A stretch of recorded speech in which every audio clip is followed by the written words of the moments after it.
Alright everybody, what's up? Rage Gamer here for another Black Ops 3 video, and today we're looking at how to get and upgrade the bow by round 10. Some obviously can be upgraded before others, so just as that as a note, but hope you find this useful. If you do, like, be awesome.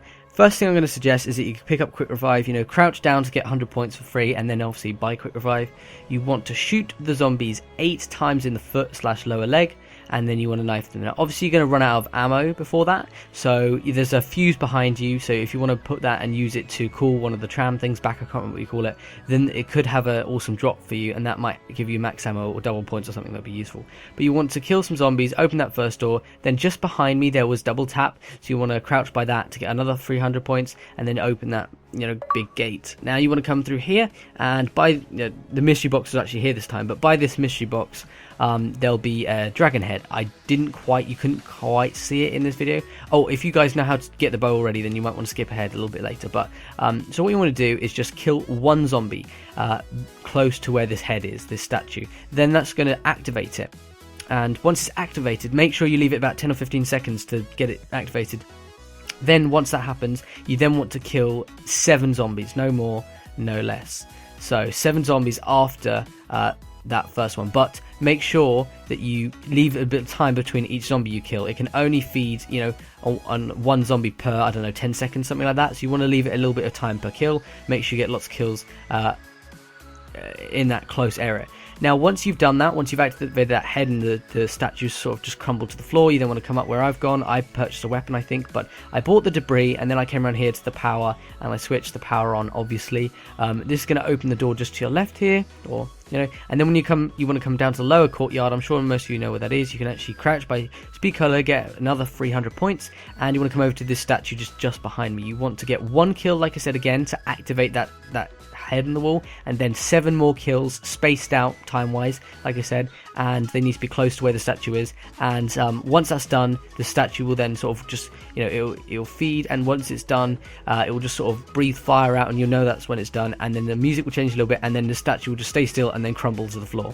So that's how you know that one has been done. And as a little side note, when you go down the stairs to the tomb that's going to be just in front of me, and then just behind me in just a second, about now, you'll see there's 2 little dragon head, or like an archway with dragon heads, and they actually light up when you've done them, so that'll be a way to track if you're not sure which ones you've done. Now once you've done the head just down there, you, again the same steps as the method before.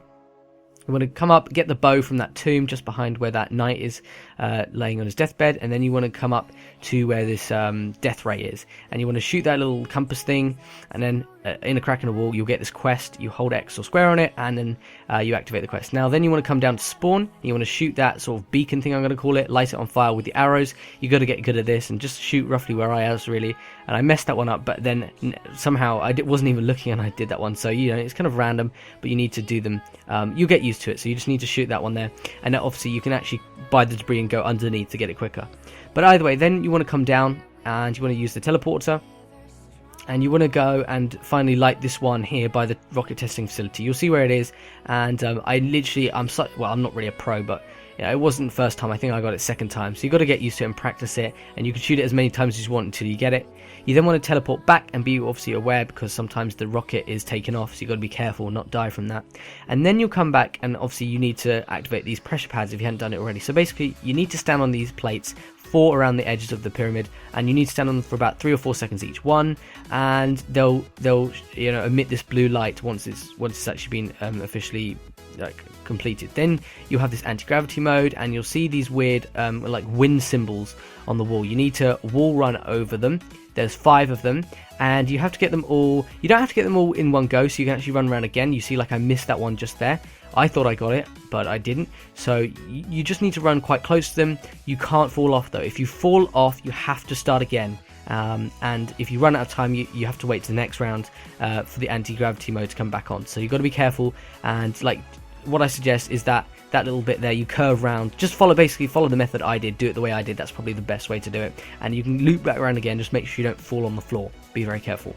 Then you want to come back, use the teleporter again, and you want to come to this rocket testing facility, and there's just a little urn there. You need to kill about 6 10 zombies, something like that, and it will absorb souls. You'll know it's done when there's no more souls being absorbed by the urn, and then you want to come over, charge the bow, and it'll have this electric effect on it. Then first time, I don't know how I did this first time, but you want to hit the beacon, and it will show like flames, but also there'll be electric kind of combined into that, and it'll be this really cool flame. Then I got out of there by using the Wonder Sphere, or whatever you call it, I can't remember, and then I teleport, sort of moved over here, and then I came over to this location. I'm sure you know this is in the upper courtyard just above there. I came in here. I'm sure you know where this is, and you've got to do the same again. This is another that you need to collect souls for by killing zombies in the room in the close vicinity.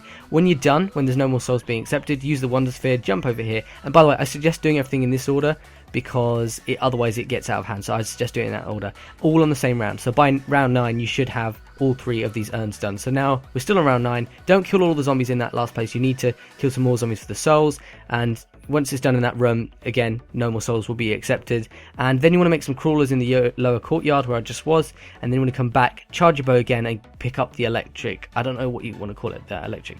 Now, I walked very slowly around. I made sure the zombies were very close to me, make sure they're within sort of viewing distance, and then come down the debris I bought, come down that way and shoot the electric arrow at the beacon, and you'll know it's done when there's electric combined in the fire. If it doesn't work properly, then what you want to do... Oh, sorry, I didn't do that one, did I? No. If it doesn't work properly, you can just do it again. So go back to the urn and pick up the electric with your arrow again if it doesn't work the first time. And then you want to come down and do this one, like I said, and come back down to the spawn area. And I suggest definitely do it in this order, and aim around about here, so just about the end of where the flame ends and about where the black smoke starts, sort of. So that's where you want to aim, and you'll get used to it, and yeah, you'll know it's done when you can see electric in the flame. You then want to come back up to here, hold X or square. There'll be this blue smoke that sort of puffs up and floats up, and then I didn't know if you had to do it or not, but I shot the compass thing again and the little rooster thing, and then it gave me a little arrow, which was sort of the improved arrow, I guess you want to say. Now you want to come down to here again, and you want to put yours in the right one. This was the correct one for me, but just keep holding X on all of them if you're not sure, and eventually you'll get the right one. And the box will open, and you need to sort of charge it up, I guess you could say, with souls. So you can use your bow, you can use your weapon, whatever really. You just need to get, I think, about 15-20 souls, something like that. And I stupidly went down, so I had to get Jug again and come back again. But yeah, so this is why you need quick revive in case you go down. So it's very useful. Once you're seeing no more souls being accepted, you'll know it's done, and then you can hold X or square and pick up the bow. It's finally done, and here we go. Here's a quick little bit of gameplay to show you. It's very, very good. I really like it. So I'm running around here. I'm like, okay, these zombies are a little bit annoying. I can probably get out of the situation, but I'd rather just use my bow here. So I'm like, okay, I want to try this thing out, and I shoot 2 arrows, I think. But look at the effect it has. There's quite a few zombies around, and look, geez, look at this thing. Jesus Christ, this is amazing. Whoop. So yeah, this thing's pretty awesome. You can see it's pretty cool, and definitely very useful. I hope you guys found this guide useful. If you did, make sure you leave a like. And yeah, I know people are going to be saying, oh, this is round 11. Well, actually, if you look back, I did actually get it on round 10. You get it about halfway through round 10. And yeah, like I say, I hope you found this useful. If you've got any tips or anything you want to say about the map, then let me know, and I'll see you guys on my next video.